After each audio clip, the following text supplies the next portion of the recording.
పిల్లలకు యోగా అవసరమా?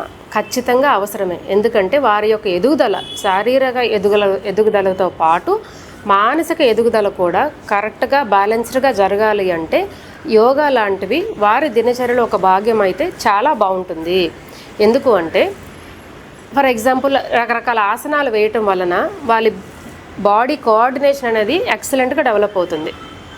దీంతోపాటు బ్రీతింగ్ ఎక్సర్సైజెస్ చేయటం వలన ఎమోషన్ రెగ్యులేషన్స్, యాంగ్జైటీ లాంటివి రాకుండా ఆపడానికి ఉపయోగపడుతుంది. ఇంకా ఎదిగే బుర్ర వాళ్ళది, ఆ మెదడు ముఖ్యంగా మెమరీ లాంటి ఏరియాస్ని బాగా డెవలప్ చేయడానికి యూజ్ అవుతుంది అనమాట.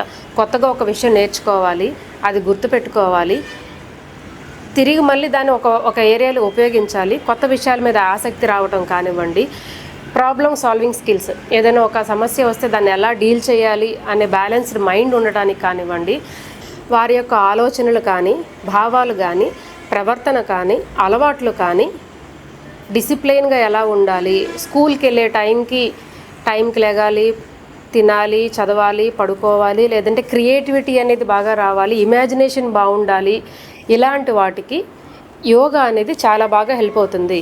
ఎందుకంటే వాళ్ళకి రియలైజేషన్ అవ్వటం, కాన్ఫిడెన్స్ పెరగటం, నేను ఇది చేయగలను, ఇది చేయలేను అన్న దాన్ని గ్రహించడానికి కూడా యోగా ఎంతో హెల్ప్ అవుతుంది. సో ఏదో పెద్ద అయిన తర్వాత మనకు ఒక అనారోగ్యం వచ్చిన తర్వాత యోగా నేర్పించే కన్నా చిన్నప్పటి నుంచి నేర్పించడం వల్ల ముఖ్యంగా టీనేజ్కి వచ్చేసరికి ఆవేశంలో డెసిషన్స్ తీసుకోవటం, ఆలోచన లేకుండా, ఇలాంటివి చాలా వరకు మనం ఆపగలం. లేదా కష్టం వచ్చిందని, మార్క్స్ సరిగ్గా రాలేదని సూసైడ్ చేసుకోవడం కానీ, వ్యసనాలకు అలవాటు పడిపోవటం కానీ, ఇవి ముఖ్యంగా చాలా బాగా ఆపగలం.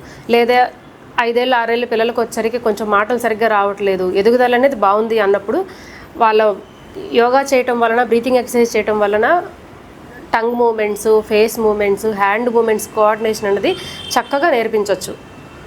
అయితే పెద్దవాళ్ళలాగా పిల్లలు చేయలేకపోవచ్చు.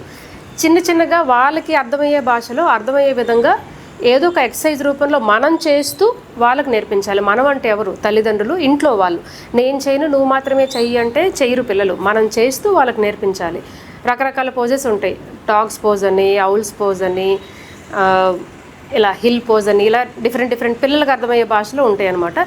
ఇలాంటివి చిన్నవి వాళ్ళకి రెగ్యులర్ యాక్టివిటీస్లో అలవాటు చేస్తే పెద్ద అయ్యేసరికి యోగా అనేది వాళ్ళకు ఒక లైఫ్ స్టైల్ అయ్యి బ్యాలెన్స్డ్గా ఉండడానికి తోడ్పడుతుంది.